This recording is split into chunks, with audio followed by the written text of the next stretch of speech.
వారణాసిలో మోదీపై కాంగ్రెస్ అభ్యర్థి 6223 ఓట్ల ముందు ఆశ్చర్యకరంగా 23 రౌండ్లు ఉన్నాయి కాబట్టి ఇది కేవలం మూడో రౌండే, ఇంకా సమయం ఉన్నది, చూడాలి ఏమవుతుందో అనేది.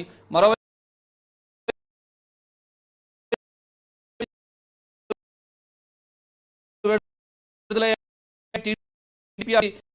16,784 బాపట్లలో 1567 ఓట్ల మెజార్టీతో బాపట్లలో కాంగ్రెస్ తెలుగుదేశం పార్టీకి వచ్చింది. మరోవైపు మంత్రులు కూడా వెనుకంజలో ఉన్నారు.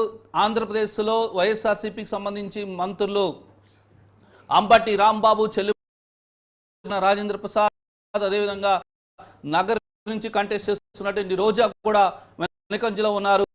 అనకాపల్లిలో 18 ఓట్లతో కొనతాల రామకృష్ణ, జనసేన పార్టీ అభ్యర్థి కొనతాల రామకృష్ణ లీడ్లో ఉన్నారు. మరోవైపు మాడుగుల బండారు సత్యనారాయణమూర్తి 2300 ఓట్లతో ఉన్నారు. నర్సీపట్నం పాత్రులు లీడ్లో ఉన్నారు. పాయకరావుపేటలో అనిత 916 ఓట్ల ఆధిక్యంలో కొనసాగుతున్నారు. జనసేన అభ్యర్థి సుందరపు విజయ్ కుమార్. ఇక చోడవరంలో కేఎస్ఎన్ రాజు టీడీపీ అభ్యర్థి 1600 ఓట్ల లీడ్తో ఉన్నారు. మ్యాజిక్ ఫిగర్ ను కూటమి అభ్యర్థి తెల్లాం రాజలక్ష్మి లీడ్లో ఉన్నారు. పాణ్యంలో గౌరు చరిత, అక్కడ పాణ్యం చాలా కీలకమైన నియోజకవర్గం.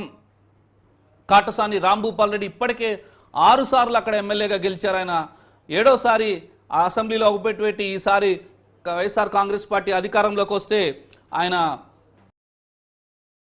కానీ పాణ్యంలో గౌరు చరిత ఆధిక్యం కొనసాగుతోంది. ఇక పీలేరులో తెలుగుదేశం పార్టీ అభ్యర్థి నల్లారి కిషోర్ కుమార్ రెడ్డి లీడ్లో ఉన్నారు. ఇప్పటివరకు ఆయనకు 5840 ఓట్లు వచ్చాయి. దీంతో మొత్తం 1845 ఓట్లు లీడ్లో ఉన్నారు. ఇక్కడ వైఎస్ఆర్సీపీ అభ్యర్థి చింతాల రామచంద్రారెడ్డి పోటీలో ఉన్నారు. పీలేరులో నల్లారి కిషోర్ కుమార్ రెడ్డి మొత్తం 1945 ఓట్లతో ఆయన ఉన్నారు.